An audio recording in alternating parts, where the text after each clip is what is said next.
Well, thank you for being here. For me, I'm very proud to be back here. It's been 13 years. I came here backpacking in Cuenca, and I've been experiencing lots of things since then. I'm very happy to be here with two important causes. One that has to do with content creation in tourism, and the other one you will see that has to do with a rare disease. And so it really makes a difference that remote allows me to be speaking now for these causes. So as Daniel said, every success starts with a good story. It's my belief, and this is a great example. So I was there at my favorite office, EcoCamp Patagonia in Cerro Paine National Park, in Chile's Patagonia, when I got a WhatsApp from this guy in the middle on the wheelchair. His name is Alvaro. Alvaro sent me a WhatsApp in September 2022, and he says, "Hey man, I'm going to Cerro Paine in October, and can we do something with the Jolets? Can we do a paseíto, going somewhere on a trail?" For those of you who don't know, a Jolet is a special hiking wheelchair. Because Alvaro had a car accident when he was 18 years old, and he was left paralyzed from the chest down. And I told him we could go to Cerro Paine. And I knew Cerro Paine is one of the most demanding hikes in Cerro Paine National Park. But I knew it was going to be incredible. And he was coming there with his brother Alejandro. And you will see he had some experience in hiking, even though he has a situation of disability. And I told him we would only walk to the tree line, which means like 300 meters high. And this is what happened. We gathered in just a couple of days a team of 8 volunteers, 1 park ranger, and we couldn't stop at the tree line. We had to keep going just because we felt such a great energy. And eventually, after 7 hours of really great effort, so I was taking all the pictures, but I was also helping because we actually needed maybe twice as many people as we were there. It was very exhausting. We reached the summit. And in just a few days after we published the pictures, the news spread. It was spread on the news because it was the first time a wheelchair user reached that summit in the history. And so that's powerful, you know? It means that anyone can reach any peak. So as a child, I've been growing up with a close relation with nature. My parents used to bring me to the coast of France where I was born, or the Alps. And on my free time, I used to create content, basically. I was like 7 years old, and I would spend hours just writing stuff, creating stories, and in a way, I think that's what made me sensitive to people's stories. And so, when in high school, my parents gave me a small camera, a pocket camera, and so I started creating stories, shooting weird stuff with my friends. Commencez par pencher votre arrière-train en arrière et réfléchir vos genoux vers l'avant. Ensuite, gardez vos yeux fixés vers l'horizon, votre dos droit et faites de grands pas en conservant la position initiale. I told you it was weird, man. Une démarche qui, aussi truculente soit-elle, vous permet pourtant d'aller à une vitesse équivalente à celle d'un homme au galop. This is how it started. Anyway, so I decided to study international business when I was 18 years old, because mainly for the travels. I really wanted to travel. I didn't know what I wanted to do with my life, but I ended up in Australia. And then something happened in my mind because as I was young and ignorant, I discovered something I had never seen in Europe, which is wild. Australia was for me the definition of wilderness. And everything in France, in Germany, you travel through Europe, you know, nature is controlled over space. And that for me was a raw expression of nature. And my life had changed since then. So when I came back to France, I was someone else, and I started mixing content creation with nature. You know, well, I will have to skip because I could show you some more of my weird stuff, but well, maybe you want to see some of it. I don't know. Anyway, I'm sorry. I can show you that after with a beard. And so, my teachers, they would wonder, why does this guy want to go spend his internships in the Amazon rainforest or in national parks in Asia when everyone is having internships in Berlin or Hong Kong? And that's precisely what happened to me in international business, the teachers would show me that resources were unlimited. And students, they had no connection at all with nature. No one was talking about sustainability. And so that was really pissing me off, because I really fell in love with white places, and no one was talking about the importance of protecting these places, just only capitalizing. And so I found an internship in the Amazon rainforest in Ecuador. That's how I ended up in this beautiful country. I was 20 years old, and I spent a few weeks in the Cuyabeno Reserve in northern Ecuador with a border with Colombia. And as I spent days sharing with remote indigenous communities, speaking with the shamans, and I would come back then to Quito, the capital, for a few days, and I said, shit, like something happened. I'm not happy anymore in the city. And I was like missing the fireflies and the song of the birds and insects. And I said, I have to live in wilderness. It's what makes me happy. And so, when I would go back to the Cuyabeno Reserve, this is what I would see for 5 hours in the bus.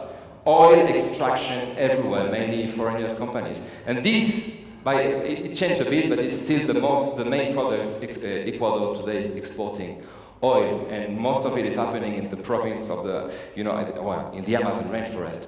And so you see the deforestation, and then you reach these places I told you about, wilderness, where you think it's a free expression of nature. That actually is not as restricted as Europe, but it's threatened in all of its borders. The Cuyabeno Reserve, in just a few, I think in 20 years, has lost 70,000 hectares. And so that's when I started to shoot things with the coast and really showing things that I thought ecotourism, challenges I thought ecotourism could tackle, like for instance the disappearance of the shaman culture. And that's when I understood ecotourism was a way to protect cultures like this one. Todos nosotros dejamos en todo esto, yo creo que en la Amazonía esto se va a perder. Y creo que si nosotros también no comenzamos a enseñar también a la juventud, a preparar para que sean chamanes, creo que esto se va a acabar. So this is when I started making short documentaries in ecotourism, and then I ended up in Sri Lanka, where I spent 6 months. That was right after a 3-decade civil war, when between 40,000 and 100,000 civils lost their lives. And so people were finding hope in ecotourism. So I spent 6 months working with an NGO, working with remote communities, and basically giving hope to these people who couldn't even speak English. So we had to learn Sinhalese and talking with signs, but especially talking with the herd, with people who had gone through so much violence. All these children, for instance, were all orphans, and we spent a few days with them in an in a monastery. And so I understood that tourism could spread peace, and that's today it covers much more importance for the reasons all of you know. And then I got to know, before going to Sri Lanka, this beautiful Chilean lady.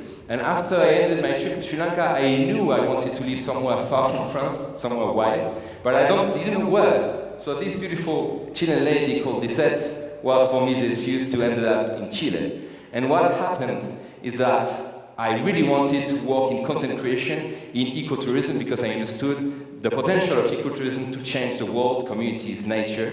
And I really wanted to spread these messages that were my conviction. And so I applied for a few jobs, but suddenly a guy called Stefan, who was the marketing manager of Cascade Expediciones, the mother company of EcoCamp, these geodesic domes in Cerro Paine, had an interview with me, and he told me we need a content creator, a storyteller, full-time in Cerro Paine National Park. And that's when I got the dream job. And we ended that day in 2014 with Lisette, my wife. Now I carry my 3-year-old daughter in my backpack, and basically I tell stories. So what happened in the meantime? According to a recent study by Google, content related to tourism is exploding, about 118% increase every year, the viewership. But there is one thing that lacks a lot in that content, that's emotion. And that's when I thought I will chase emotion, and I started filming clients, tourists, but trying to capture their emotion that would define the essence of adventure travel for me. So this is one of my first interviews of a guest 10 years ago. It was a nice place to get together with my wife. It's just pretty nice. So I really understood that our role, all of us, all remoters, is to change people's lives through what I call transformational tourism. And then I started capturing stories, like the story of Alvaro I told you at the beginning. When he contacted us in 2016 and told us he had a car accident and was paralyzed, he was trying to gather funds to make his dream come true, which was hiking the W trek on a wheelchair.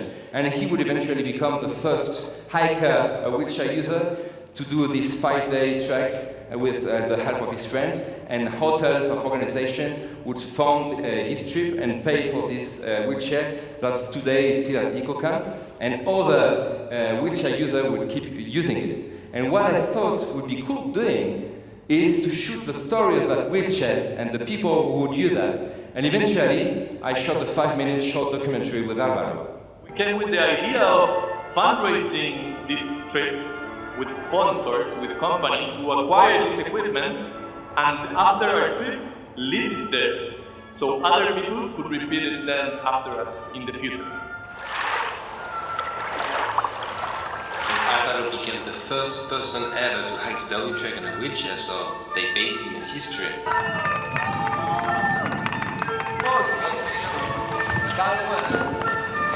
And so, in just a few months after we released the video, we won Adventure Emotion Contest, which is actually the most important video contest in adventure travel by ATTA. Some of you were there, I think, in ATTA in Italy. And that was a game changer because it really started showcasing the importance of showing disability in adventure travel. And then I kept focusing on stories. And one day I woke up, I got this message on Instagram of an actor from the TV show Vikings. And I said, okay, he wants to stay at EcoCamp. But then I started searching about him, and I discovered he was a conservationist. And I told him, man, you want to hike the W trek at EcoCamp? Can you stay for free? I got the guide, everything solved for you. But I would be there shooting a video with you about your commitment with conservation, because there was not much content about it. And eventually, he said yes, and I started chasing him on the trails, and we shot a 5-minute video. With all the hectic things that are going on, I mean, we're constantly distracted by everything, from smartphones to news to internet. Us humans were bombarded with information. And being in nature, just walking, is a way to recalibrate yourself in a way. And I really believe that in these modern days, it's more and more important for people to go back to nature.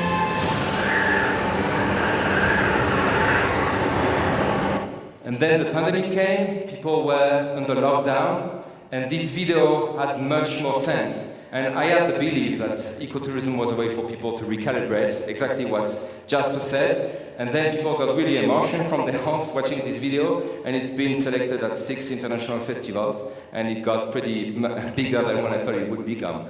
And this is, the relation between people and nature. It's also something I'm sharing through photography, which really makes a difference for tourism companies. And it's not easy to give life to landscapes and places through a fixed picture, but it's really my passion. I was there like 4 days ago in Huntington National Park, chasing lights and moments, and basically showing that we are nature, and that's something we tend to forget a lot. And this is what I'm chasing through my stories. And this is the last story of my speech, and the most important ones. Because that was a year and a half ago. I was for a film festival in Medellin, Colombia, and I got a message from a guy called Dimitri. And Dimitri grew up in France, in northern France like me. And I had seen him once in a party, but I didn't really remember him a lot. But then he started following me on Instagram, and when he knew we were there at the exact same time, in the same place at the same time, He told me, man, tomorrow I will be 100 kilometers south. It's incredible we are together here, let's gather. And then he told me his story. I just knew he had a rare disease, and that disease, when the symptoms start, there is no way back. And there is no cure, and it's also hereditary. So it starts explaining me his father died from the disease 20 years ago, and his sister is disabled because she has very tough symptoms since 13 years. And this disease is called Huntington's disease. It's a neurodegenerative disease, and experts told him between 35 and 40 years old, the symptoms would start. And now, actually, he's got his birthday a month ago, 35 years old. And before that, he really wanted to live life at the fullest, and he bought a bike, and he started riding his bike from Mexico to Patagonia, 18,000 kilometers, and on the way meet hundreds of people affected by the disease. Because what's really destroying lives when it comes to Huntington's disease is loneliness, and it's the fact people don't know about it. I'm just going to ask one question because we got to the documentary. How many people around you have heard before today of Huntington's disease? Can you raise the hand, please? I'm still surprised. That's actually a fair amount of people. But it's still not enough. And in many countries, there are not even associations. No one talks about it, and there are no official figures. For instance, in Ecuador, we don't know how many people are affected by this disease, and so we can't help them properly. And this is what Dimitri is trying to change. And when I heard that with Lisette, my wife was there as well, we said we have to help this guy. This story is unique, and no one is talking about it. So I came back to Chile, presented the story to Cascada, and they said it's not only us who will support you, but our friends, partners, other companies, and eventually it's a dozen companies between Bolivia, Argentina, and Chile who made it possible, supported us, and then I started filming from the Uyuni Salar in Bolivia up to Patagonia. We gathered 5 times, and now he's one of my best friends, to be honest, and I'm very sorry he couldn't make the trip to here. But I'm very proud we can make it happen, and you will be among the first one to see this short film. It's an 18-minute short film called The Present, and obviously it has a double meaning, and because we really want to exploit its potential, because it will be hope for dozens of thousands of people affected by the disease around the world, and many associations in all the continents already contacted us, and so there is a lot of expectation. And so now I would love you to see The Present. Please, Daniel.